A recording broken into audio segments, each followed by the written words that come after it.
Hey guys, you're watching Sidequest. I'm Sam and this is Johnny. And Johnny, what are we going to be talking about today? Ghost in the Shell trailer just came out yesterday. That's right. I've got some mixed feelings about it, but to do a little bit of research last night, the both of us watched Ghost in the Shell movie, the anime from back in 1995. That's right. Yeah. We'll give you our thoughts on that and also the trailer and how it measures up.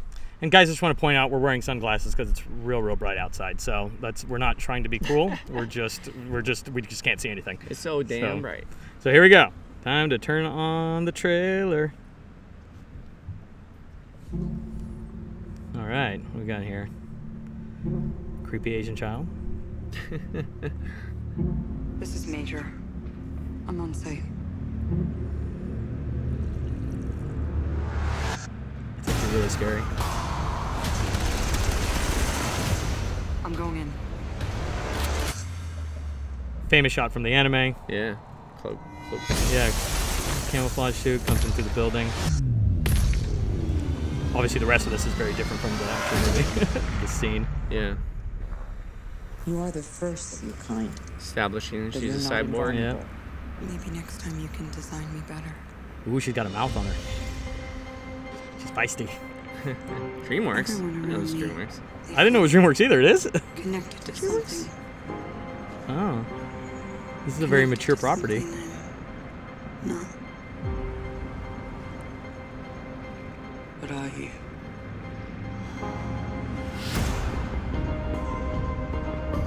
You were dying. We saved you. And now you save others. Very That's cool. from the movie. That's also from Yeah. the movie. That's a very cool scene. That too. This Yep. scene too. Yeah, this whole rain and the water scene. I guess not rain, just water. Oh Yeah, no, yeah. Carson. one thing I'm liking about it is in the anime they did a lot of frame, like these really cool shots, these frame shots, and the movie seems to be doing a lot of the choreography. I know I have a past. I'll find out who I was. Whoa. I like the use of the song.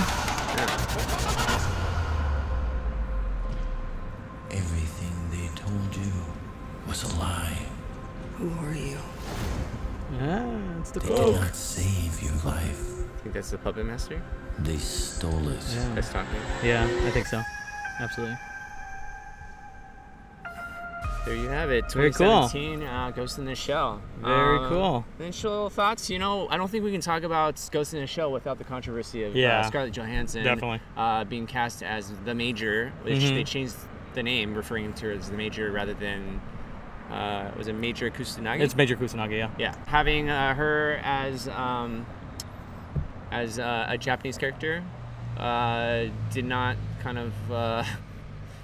really go well with a lot of the Asian American community, especially in the film industry and here in LA. A lot of people were disappointed by the casting choice, but you know, it is what it is. They've already shot it. For the rest of it, looks pretty accurate. Yeah, if you set it's and I know this is hard to do, but if you set that aside, it looks really interesting. Like if you didn't know anything about this, it would look interesting.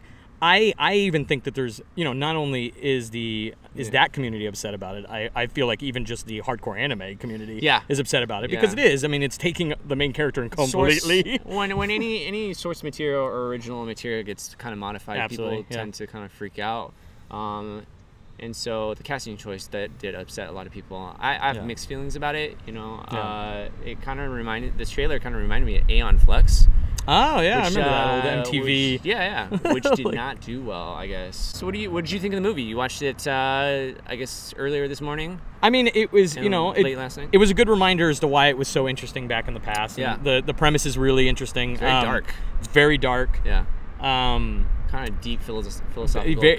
Which is a lot. I mean, which is why I like anime, is because anime is willing to really get in there. You know what I mean? It will get very existential, very, like, they will do that a lot. Felt a lot like Akira. Yeah, absolutely. Just the music. Yeah. The music was so just like haunting. Yeah. If that's the right word. What's going to be interesting is a lot of anime back then and even anime now can be the storylines can be very convoluted.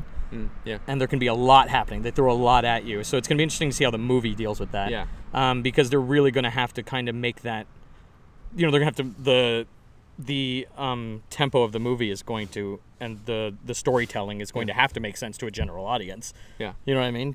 But it's interesting that they've bought this property and still chose to kind of set it in was it Tokyo? It seems like it was. It seems like it is somewhere in Japan. So far, it seems like there's a lot of gun action.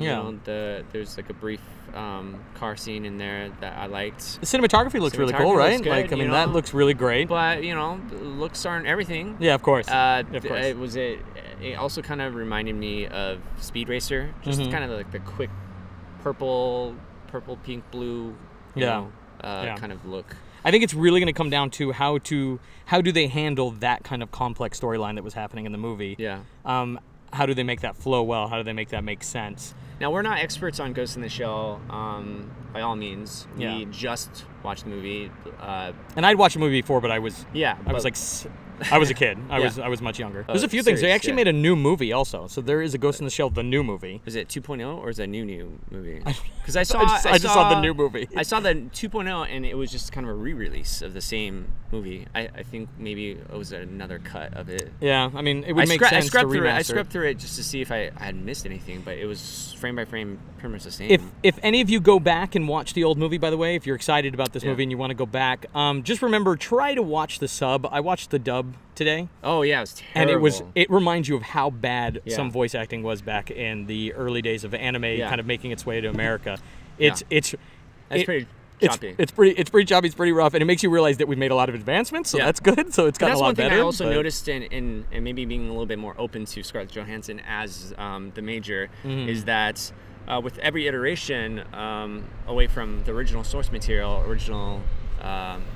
you're removing a layer, whereas you can watch it, in the original Japanese with subtitles, which you get more of the feel of what it was intended to be like, and then when you watch the sub or dubbed version, you lose a lot out of it. You do, yeah, because their voices are just a lot more flat. It's a lot more intense when you're watching the actual Japanese voice actors. And now performing. With this new live action movie, they've recast the character. I was trying to reconcile that fact, like knowing that going into watching this anime kind of backwards. I'm watching for the first time after I've seen the trailer or I've seen images from this new adaptation, and then watching it. It's sort of like watching a movie version of a book before reading the book. Yeah, it's like I think for the first couple of Harry Potter books, I hadn't seen any of the movies. I think the first 3.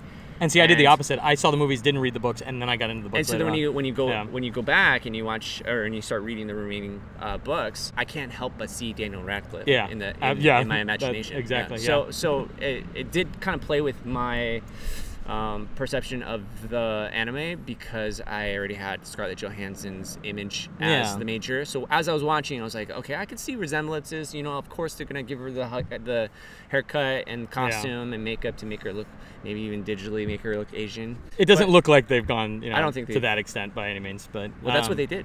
They did? The first image. Did you not know this? No, I did not know this. I thought you knew. I thought you were joking. New reveal to Sam happening right now. Yeah. So when they first released a screen still of Scarlett Johansson as the Major, they actually tried digitally making her more Asian. Oh God! To look more. So it's digitally yellow face, and so that's probably such a bad choice. idea. Yeah. I think they've since apologized for it, but it's such a bad idea. Yeah. But all racist decisions aside, they did a good job with costumes and kind of emulating the world of Ghost in the Shell. Yeah, and it very much takes its time. The movie very much it's slower. Chanting and singing. It's very atmospheric, very dark, and it takes its time with what it's doing. The scenes, they will kind of linger for a while.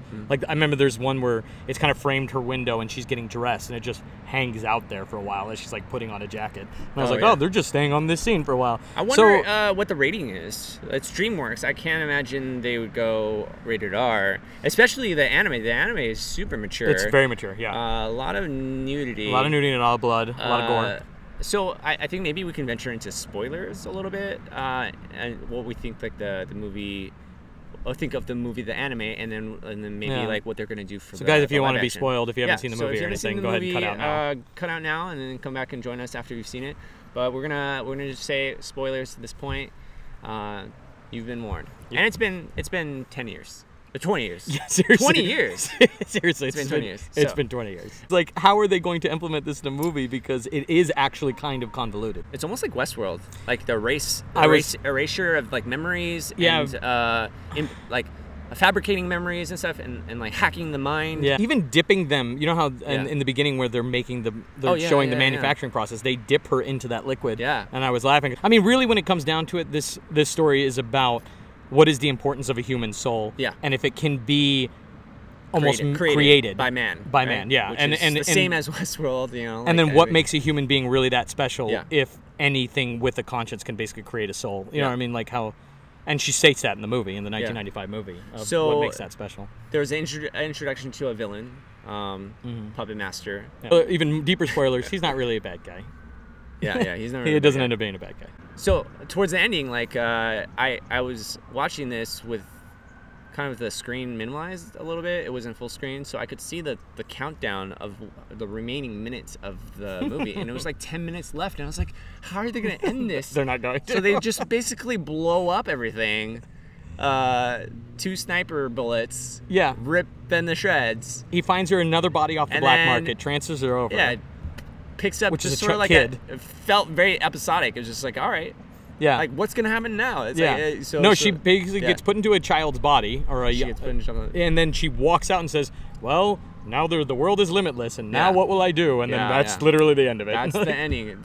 She now has a conscience. And so, what do you think? What do you think is gonna happen with the movie, with the live action? Are they gonna introduce the Puppet Master? You think? There's already. Yeah, I think they're already showing that. I think what they'll do is So how are they gonna end it? You know, you think they might do the exact same thing, because if it does well, it gives you an opportunity to make a franchise out of it.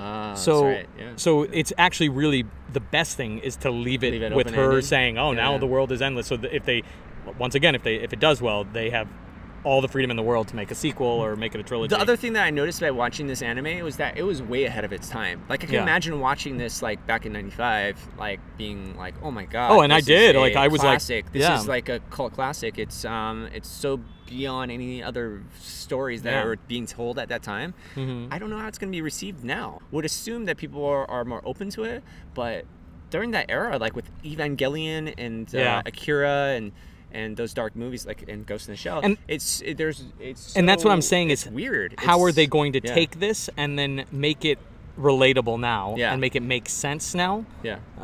Without it seeming like an outdated, kind of convoluted, strange anime. And they've been doing the same thing with Akira. They keep trying to, Akira's been in production hell for 10 years or something like that. We had to make some adjustments, technical difficulties with the sun.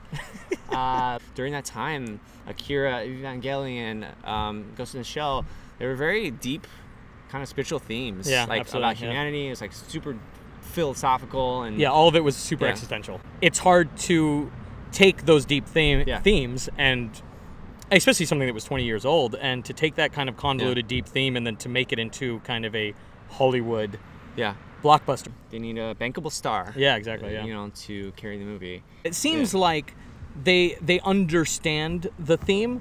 Now, do they understand the casting? Obviously, maybe not. When that still, remains to be seen. Or we know one person. That is involved in that situation, which is Scarlett herself. I feel like they understand the tone of Ghost in the Shell so far.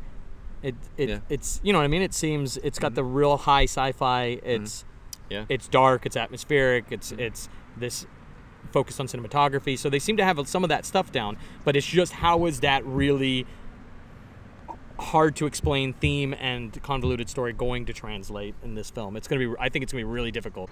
So Johnny, are you hesitant? Are you excited? Are you interested? I'm cautiously optimistic, although probably more the cautious side. I haven't been a big fan of these reboots and with Speed Racer and Dragon Ball Z, and mostly with casting choices. No, these are notoriously not very good movies. So I don't know if I'll go see it unless I hear good things about it. I am obviously not an expert on Ghost in the Shell. I just watched it today, a little bit last night. I'm a fan of the anime. It looks great. I think it fits that era and it fits the culture. I think on my end, I'm very interested. I may be a little bit less cautious than you, but I am cautious also because being a longtime anime fan, this has never really panned out very well. So I don't know if it's going to do it this time, if Scarlett's going to really make much of a difference. I say Scarlett like I know her. I do not know Scarlett Johansson, but hey, she's in your phone, right? Yeah, I can give her a call. No, but I guess I'm in the same boat as you. Yeah. If you were 90%, I'm probably, let's say you're like 70% excited. Would you say that? Or 70% interested? 30%. I would say I'm a little bit more excited than you, but I definitely am. I'm not sure. I'm cautious. Do you think that they'll learn from this one, whether it's successful or unsuccessful in terms of making movies like Akira in the future? Absolutely. I think this movie, by the way, everyone, this movie is going to directly affect Akira. If this movie takes off, you will see Akira that has been in development hell for, once again, like 10 years. Yeah. You will see Akira come out within the next few years. Yeah. If this does well. If this does not do well, we will probably never see Akira, or you will not see Akira for such a long time. But which at that point it might be completely irrelevant. Yeah. So this movie, if you've ever wanted the Akira movie, this movie will directly impact the Akira movie, in my opinion. Yeah, we're interested in your thoughts as well. Leave a comment below. Do you think it's gonna be a good movie, or do you think it's gonna tank? How do you feel about the casting choice? Should it have been another Asian actor, or did they make the good choice of putting Scarlett Johansson in the role of the major Kusanagi? Guys, it's getting loud and it's hot outside. So we're going to go ahead and go. Thanks for watching Sidequest. Thanks for watching.